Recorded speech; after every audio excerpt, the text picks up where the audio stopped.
Namaskar, Adab, Sat Sri Akal. Welcome to my channel Continuous Learning. This is a platform where we learn together and grow together. We are back again with another video. So without wasting any further time, let us quickly begin.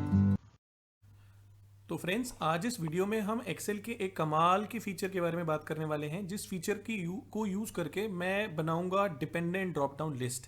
अब आप सोच रहे होंगे ये dependent drop down list क्या होता है। तो वो लिस्ट कुछ ऐसा होता है, जैसे फॉर एग्जांपल मुझे एक डैशबोर्ड बनाना है जिसमें अगर एक कॉलम में मैं वैल्यू चेंज करूं तो उसके बेसिस पे दूसरे कॉलम में भी जो ऑप्शंस आए वो भी चेंज हो जाएं। कंफ्यूज्ड? देखते हैं कैसे। जैसे फॉर एग्जांपल ये कॉलम डी है, यहाँ पे टाइप है, टाइप में फ्रूट्स एंड वेजिटेबल्स है। तो जब मैं फ्रूट्स पे सेलेक्ट करूं तो कॉलम ई में जो यहाँ पे ड्रॉप डाउन में ऑप्शंस आ रहे हैं वो फ्रूट्स के आने लगे। जब मैं यहाँ पर टाइप चेंज करके वेजिटेबल करूं तो यहाँ पर ये चेंज होकर वेजिटेबल के ऑप्शंस आने लगे। है ना? ये देखने में थोड़ा कॉम्प्लेक्स है बट बहुत सिंपल है। ठीक है, तो इसको मैं आपको समझाता हूं कैसे करना है। तो सबसे पहला हमारे पास क्या होना चाहिए, हमारे पास एक बेस डेटा होना चाहिए। ठीक है, तो मेरे पास ये बेस डेटा है, आप देखिए इसमें प्रोड्यूस है, तो इसके बेसिस पे मैं अपना टाइप डिफाइन करूंगा। ठीक है, मत सेकेंड इज फ्रूट्स, है ना। तो जैसे मैंने यहाँ पे प्रोड्यूस के नीचे किल लिखा हुआ है, ये मिसपेल्ट हो गया, तो मैं यहाँ पे लिख देता हूँ फ्रूट्स। ठीक है, तो प्रोड्यूस के नीचे वो दो ऑप्शंस आ गए जिसके बेसिस पे मैं टाइप ऑप्शन लगाऊंगा। सेकंड आ गया कि ये फ्रूट्स के मेरे पास कितने वैरायटी है, तो मैंने यहाँ पे 5 लिखा है, ये 5 भी हो 50 भी हो डजेंट मैटर। देन वेजिटेबल्स आ जाता है, वेजिटेबल की भी वैरायटी मैंने यहाँ पे लिख दी। अगेन यहाँ पे मैंने 5 लिया है आप लोग को समझाने के लिए, ये 5 भी हो सकता है, 3 भी हो सकता है, 50 भी हो सकता है। ठीक है, सो स्टेप नंबर 1 आपके पास बेस डेटा होना चाहिए। स्टेप नंबर 2, आप इस बेस डेटा में जो कॉलम्स हैं इनको आप टेबल में कन्वर्ट कीजिए। टेबल में कन्वर्ट करने का सबसे बड़ा फायदा है कि आपका डेटा डायनामिक हो जाता है ना। तो अगर आप डेटा वैलिडेशन इसमें लगाएंगे तो आपको बार बार रेंज अपडेट नहीं करना पड़ेगा। आपको भी पता है कि टेबल में कन्वर्ट करते ही आपका डेटा डायनामिक हो जाता है, तो अगर आप कोई रो उसमें ऐड करते हैं तो वो बाय डिफॉल्ट उस टेबल का हिस्सा बन जाता है। ठीक है, तो मैं क्विकली इसको सेलेक्ट करूंगा। शॉर्टकट होता है टेबल का कंट्रोल टी। ठीक है, ये छोटा सा पॉपअप आ जाएगा, इसमें आपको सेलेक्ट करना है my table as headers, because इसमें जो टॉप की लाइन है इसमें मैं हेडिंग्स रख रखी है मैंने, तो my table as headers okay.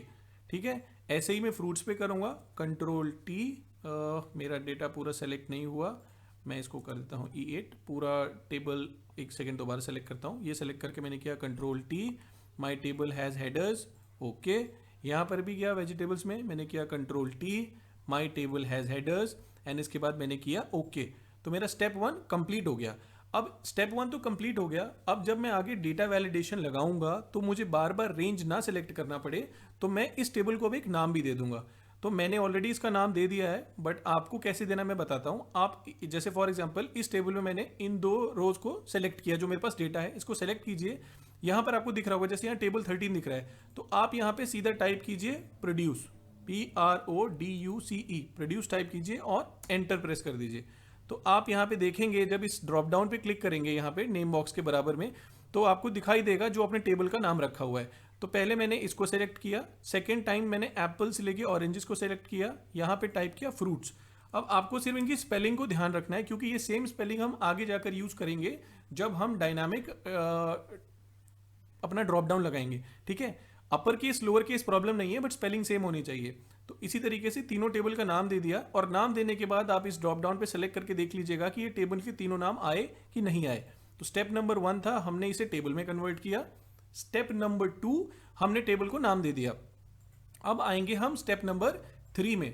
तो स्टेप नंबर 3 क्या है कि मैं यहाँ पर अपना डैशबोर्ड रेडी करूंगा। तो मेरा डैशबोर्ड सिंपल है, तो सबसे पहले मैं काम करता हूँ, इस डैशबोर्ड को भी मैं टेबल में कन्वर्ट कर लेता हूँ। अगेन इसका फायदा है कि अगर मुझे नीचे रोज ऐड करने पड़े अपने डैशबोर्ड में, तो मैं उसे बहुत आसानी से ऑटो अपडेट हो जाएगा। तो again my table has headers okay. ठीक है, तो जो टाइप है, टाइप पे देखिए यहाँ पर ऑलरेडी लगा हुआ है फॉर्मूला। तो अब ये कैसे करना है मैं आपको फ्रेश बताता हूँ। तो मैं एक नया डैशबोर्ड क्रिएट करता हूँ, यहाँ मैंने लिखा टाइप्स और इसके बराबर में मैंने लिखा आइटम्स। ठीक है, अब इसको मैंने टेबल में कन्वर्ट कर दिया कंट्रोल टी। ठीक है, जब मैंने टेबल में कन्वर्ट कर दिया तो देखिए अभी यहाँ पे कुछ भी ऑप्शन नहीं आ रहा। तो अब मैं क्या करूंगा, यहाँ पे D8 पे मैंने क्लिक किया, मैं जाऊंगा डेटा पे, डेटा पे जाऊंगा डेटा वैलिडेशन पे, और डेटा वैलिडेशन पे जाने के बाद एक सिंपल सा जो डेटा वैलिडेशन का ड्रॉप डाउन प्रोसेस होता है मैं यूज करूंगा। मैंने क्लिक किया डेटा वैलिडेशन पे, ये पॉपअप आया, इसमें अलाउ पे सेलेक्ट करके मैंने क्लिक किया लिस्ट, और उसके बाद सोर्स पे मैंने लिखा इज इक्वल टू प्रोड्यूस। आपको ध्यान होगा मैंने पीछे टेबल का नाम क्या दिया था, जहां से टाइप सेलेक्ट करना है प्रोड्यूस, और कर दिया ओके। तो अब आप देखिए यहां पर तो सिंपल सा मेरा टेबल आ गया ड्रॉप डाउन का, तो यहां से मैं सेलेक्ट कर सकता हूं। Now my next question is कि अब मैं यहां क्या करूं कि जब जब यहां चेंज हो तो यहां का भी ड्रॉप डाउन चेंज हो जाए। तो यहां पर मैं एक्सेल का फंक्शन यूज करूंगा इनडायरेक्ट। कैसे यूज करूंगा देखिए, मैंने ये सेल सेलेक्ट किया, यहां सेलेक्ट करने के बाद डेटा वैलिडेशन पे गया, दोबारा डेटा वैलिडेशन किया, यहां पे मैंने लिस्ट सेलेक्ट किया। इसके बाद जब मुझे सोर्स सेलेक्ट करना होगा तो मैं लिखूंगा is equal to indirect, indirect के बाद ब्रैकेट ओपन। अब जिस सेल का मुझे रेफरेंस देना, जैसे ये सेल है D8, तो मैंने यहां लिखा D8 ब्रैकेट क्लोज एंटर। तो अब ये एक एरर पॉप इन होगा, the source currently evaluates to an error, do you want to continue.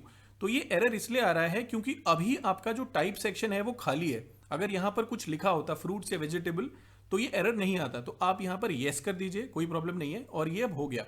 तो अभी देखिए यहां पे कुछ नहीं आ रहा, मैं इस पर क्लिक कर रहा हूं। तो अब मैं सबसे पहले टाइप्स पे सेलेक्ट करूंगा, मैंने फ्रूट सेलेक्ट किया, तो अब देखिए यहां पर ऑप्शन आ गया एप्पल, मैंगो, बनाना, ग्रेप्स, ऑरेंजेस, ठीक है। फिर उसके बाद अगर मैंने यहाँ पे वेजिटेबल्स किया तो यहाँ पर आराम से वेजिटेबल्स पॉपुलेट हो गए। तो इस तरीके से आराम से आप ऐसा एक डिपेंडेंट ड्रॉप डाउन लिस्ट बना सकते हैं।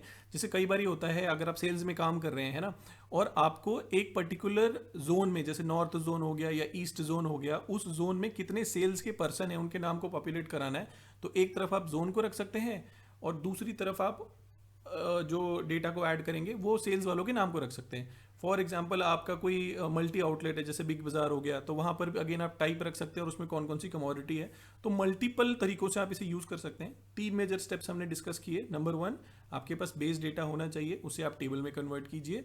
टेबल में कन्वर्ट करने के बाद उस टेबल को नाम दीजिए, name the table, and once you name the table आप अपने डैशबोर्ड पर आइए, सिंपल सा हेडर्स जो भी आपको चाहिए बनाइए, टेबल में कन्वर्ट कीजिए, एंड देन उसके बाद टाइप में आप simple data validation drop down list बनाइए। एंड जब आप आइटम्स में जाएं जिसमें आपको डिपेंडेंसी क्रिएट करनी है, तो आप उसमें इनडायरेक्ट फंक्शन का यूज कीजिए और ये बहुत आराम से बन जाएगा। अब देखिए यहाँ पे मैंने टेबल को क्रिएट किया था, तो अगर मैं फिर से यहाँ पर इसी को नीचे यूज करता हूँ, तो अगर मैं यहाँ पे फ्रूट्स किया तो ये यहाँ पर भी ऑटोमेटिकली चेंज हो जाएगा।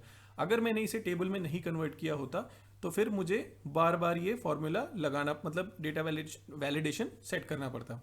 तो आज की वीडियो के लिए इतना ही। काफ़ी अच्छा कॉन्सेप्ट है और ये आपका काफ़ी टाइम बचाएगा, है ना। आप मल्टीपल शीट्स पे काम करते हैं, कंट्रोल टैब प्रेस कर करके कभी इधर देखेंगे कभी उधर देखेंगे, तो इससे क्या हो सकता है आपका काम आसान हो जाएगा और जो आपकी टाइपिंग के एरर्स हैं आप उसको अवॉइड कर सकते हैं। ठीक है, तो अगर आप इसको ट्राई कीजिए, अगर आपको कोई प्रॉब्लम हो तो नीचे कॉमेंट सेक्शन में टाइप कीजिए, मैं उसको चेक करके रिवर्ट करूंगा। So this is it for today's videos guys. Thank you for your time and thank you for watching. I believe आपको ये concept बहुत अच्छा लगा होगा. If you found the content meaningful, do not forget to like the video and subscribe to my channel. Do not forget to hit the bell icon to stay tuned to the latest updates and feel free to share the video with your friends. You can also follow us on Instagram and Facebook. So we will be back again with another meaningful content. Till then, bye bye.